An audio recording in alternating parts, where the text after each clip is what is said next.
Hello ಬೀರೇನ್ರಿ. Ajay ಇಲ್ಲಿ ಕಾಣ್ತಾ ಇಲ್ಲ. ಇನ್ನೇನ್ ಬರ್ತಾನೆ.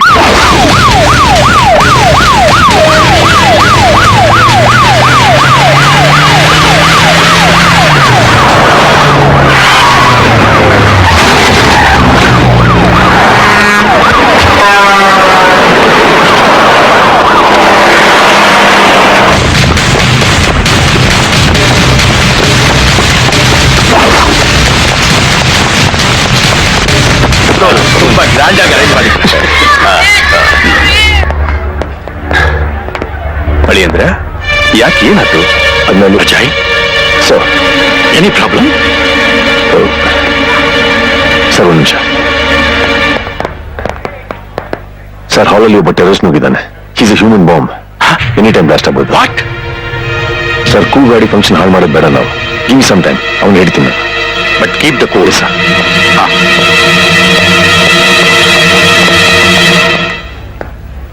ಎಲ್ಲಿ ತಪ್ಪಿಸ್ಕೊಂಡ್ಬಿಟ್ಟ ಶಿವ ಇವ? ಅಲ್ಲ, ಇಷ್ಟು ಮಂದಿ ಹೆಂಗ್ ಹುಡುಕೋದು?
ಬಾಂಬ್ ರಿಮೂವ್ ಮಾಡಿದ್ದೀನಿ ಸರ್.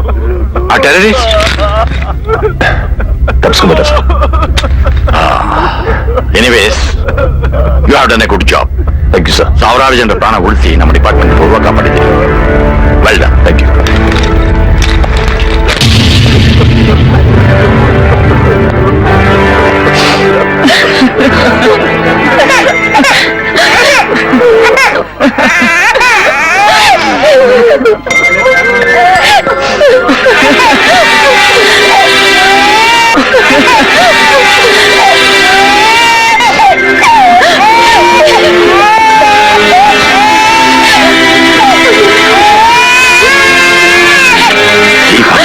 ಸರ್, ಈ ಕೇಸನ್ನು ಹೇಗೆ ನಿಭಾಯಿಸೋದು? ಸಾವಿರಾರು ಜನ ಪ್ರಾಣ ಉಳಿಸೋಕ್ ಹೋಗಿ ಅಕಸ್ಮಾತ್ ಮಿಸ್ಫೈರ್ ಆಗಿ ಈ ಘಟನೆ ನಡೆದೋಯ್ತು ಅಂತ ಈ ಕೇಸನ್ನ ಇಲ್ಲಿಗೆ ಕ್ಲೋಸ್ ಮಾಡಬಹುದು. ಅವತ್ತು ಈ ಉತ್ತರ ಕರ್ನಾಟಕದಲ್ಲಿ ಟೆರರಿಸಂ ಬೇರ್ಬಿಡಕ್ಕೆ ಸಾಧ್ಯನೇ ಇಲ್ಲ ಅಂದ್ರಿ. ಆದ್ರೆ ಇವತ್ತು ನಡೆದ ಬಾಂಬ್ ಬ್ಲಾಸ್ಟ್ಗೆ ನಿಮ್ ರಿಯಾಕ್ಷನ್ ಏನು? ಗಂಟೆ ಹೊಡೆದ ತಕ್ಷಣ ಉತ್ಸವ ಮುಂದುವರಿಯುತ್ತಿದ್ದೆ ಯಾಕೆ ಅನ್ಕೋಬೇಕು? ಬ್ಲಾಸ್ಟ್ ಆಗಿದೆ ನಿಜ, ಆದ್ರೆ ಯಾವ ಸಾವು ನೋವು ಸಂಭವಿಸಿಲ್ಲ. आपको पता है इसके पीछे किसका हाथ है? ರಾಥೋಡ್ ಅವನೊಬ್ಬ ವೆಪನ್ಸ್ ಡೀಲರ್. ಕೋರ್ಟಿಗೆ ಬರುವಾಗ ಸತ್ತ. ಅವನ್ ಸಪೋರ್ಟರ್ಸೇ ಇದಕ್ಕೆಲ್ಲ ಕಾರಣ. ಅವ್ರ ಉದ್ದೇಶ ಏನಿರ್ಬೋದು? ಅವರ ಗುರಿ ಬಸಪ್ಪ ಉಳ್ಳಾಗಡ್ಡಿ ಅವರ ಫ್ಯಾಮಿಲಿ. ಸರ್, ಹಾಗಾದ್ರೆ ಆ ಉಳ್ಳಾಗಡ್ಡಿ ಅವ್ರನ್ನ ಕಾಪಾಡ್ತೀರಾ? ಅಫ್ಕೋರ್ಸ್. ಆದ್ರೆ ಇದೇ ಕೇಸಲ್ಲಿ ಅವ್ರು ಕೋರ್ಟ್ ಬಿಟ್ಟು ಹತ್ತಿದ್ರಲ್ಲ. ಆದ್ರೆ ಅಪರಾಧ ಇನ್ನು ಸಾಬೀತಾಗಿಲ್ವಲ್ಲ. That means they innocent. ಅವ್ರಿಗೆ ರಕ್ಷಣೆ ಕೊಡಬೇಕಾಗಿರೋದು ನಮ್ ಕರ್ತವ್ಯ. ಬೇಕಾಗಿಲ್ಲ. ಆ ಪೊಲೀಸ್ ಸೆಕ್ಯೂರಿಟಿ ನಮಗ್ ಬೇಕಾಗಿಲ್ಲ. ನಾವು ಹುಷಾರಾಗಿರ್ಬೇಕು.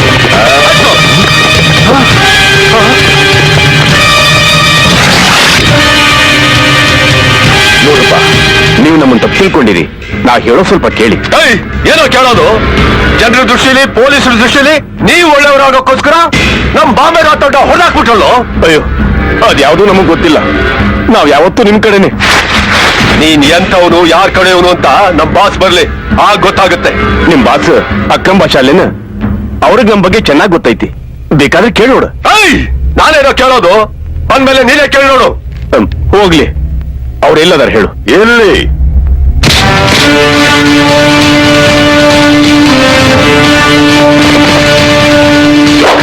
ಅಂದ್ರ ಇವರೆಲ್ಲ ನಮ್ಮನ್ನ ಹೊತ್ಕೊಂಡ್ ಬಂದ್ರು. ಗೊತ್ತು, ಕಳಿಸಿದ್ದೆ ನಾನು. ಅವತ್ತು ಕೋರ್ಟ್ ಮೇಲೆ ಪೊಲೀಸ್ನವ್ರಿಗೆ ಏನು ಕಿತ್ಕೊಳಕ್ಕಾಗಲ್ಲ ಅಂತ ಎದುರಾಡ್ತಾ ಇದ್ದೆ. ಹಾಗೆ ಪೊಲೀಸ್ನವ್ರು ಕೀಳಕ್ ಶುರು ಮಾಡಿದ್ರೆ ತಲೆನೂ ಬೋಳಾಗುತ್ತೆ, ಭೂಮಿನೂ ಬರಡಾಗುತ್ತೆ. ಅಂದ್ರ ನಿನಗೆಲ್ಲ ಗೊತ್ತೈತಿ ಏನು? ಮತ ಎಲ್ಲಾನು ಮರ್ತಿರುವಂಗ ನಾಟಕ ಆಡ್ತಿದ್ದೆ. ನಿಮ್ಮಂತವ್ರನ್ನ ಬುಡ ಸಮೇತ ಕಿತ್ತಾಕಿ ತಾಯಿನನ್ನ ಕಾಪಾಡ್ಬೇಕು ಅಂತ ಇದ್ರೆ ಪೊಲೀಸ್ ಡಿಪಾರ್ಟ್ಮೆಂಟ್ ಅವ್ರ ನಾಟಕನೂ ಆಡ್ತೀವಿ, ತಂದೆ ಯಾರು ಅಂತಾನು ಕೇಳ್ತೀವಿ, ತಾಯಿ ಕಣ್ಣ ನೀರು ಹರಿಸ್ತೀವಿ. ನಮಗೆ ತಾಯಿಗಿಂತ ತಾಯಿನಾಡೆ ಮುಖ್ಯ. ಮಗ ಸತ್ತು ಮನೆ ಬರಿದಾಯ್ತಂತ ತಾಯಿ ಹತ್ರ ತಾಯಿನಾಡೊಬ್ಬ ವೀರನ್ ಕಳ್ಕೊಂಡಲ್ಲ ಅಂತ ಕಣ್ಣೀರಿಡ್ತಾಳೆ. ಹಾಸ್ಪಿಟಲ್ ಇರುವಾಗ್ಲೇ ನನಗೆಲ್ಲ ಜ್ಞಾಪಕ ಬಂತು. ನಿಮ್ಮನ್ನ ಮಟ್ಟ ಹಾಕೋಗೋಸ್ಕರ ಒಂದು ಚಿಕ್ಕ ನಾಟಕ ಆಡಿದೆ ಅಷ್ಟೇ. ಕದ್ದು ಮುಚ್ಚಿ ಕತ್ತಲ್ ಕಣ್ಣ ಮುಚ್ಚಲಾಡೋ ನೀವೇ ಇಷ್ಟು ಮೆರೆದ್ರೆ ತಪ್ಪು ಮಾಡ್ದನ್ ವಂಶನೇ ಜಾಲಾಡಿ ನಿರ್ವಂಶ ಮಾಡೋವರೆಗೂ ನಿದ್ದೆ ಮಾಡದೆ ಕಾಯೋ ಈ ಕಾಕಿ ಇನ್ನೆಷ್ಟ ಮೆರಿಬೋದು. ಬೇಡ, ನನ್ ಮಾತು ಕೇಳೋ. ಇವತ್ತು ರಾವಣ ಸತ್ತ ದಿನ. ನಿಮ್ಮಂತವ್ರಿಗಂತೂ ಹೇಳ್ ಮಾಡ್ಸಿದ ದಿನ. ಹಳ್ಳ ತೋಡಿದೆ, ಹಾರ ತಂದಿದೆ, ಪಾಪದ ಕೊಡ ತುಂಬಿದೆ, ನಿಮ್ಮ ಆಯುಸ್ಸು ಮುಗ್ದಿದೆ. ಸೂರ್ಯ ಮುಳುಗೋ ಟೈಮ್ ಆಯ್ತು. ಅವನ ಜೊತೆ ನಿಮ್ಮೆಲ್ರೂ ಕಳಿಸ್ಕೊಡ್ತೀನಿ.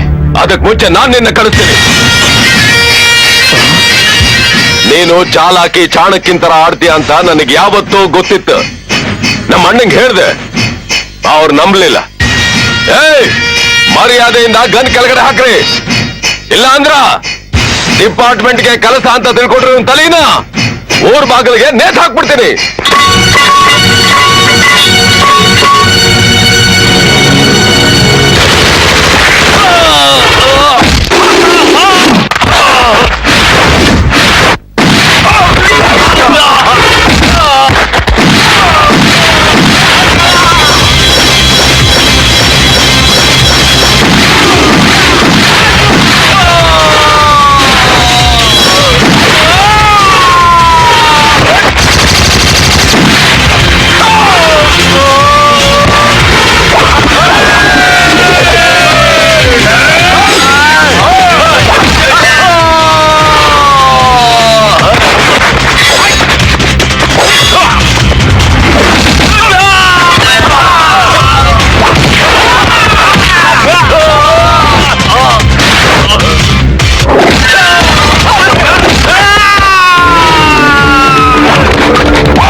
ಏನೇನಪ್ಪ ನಿಂದು?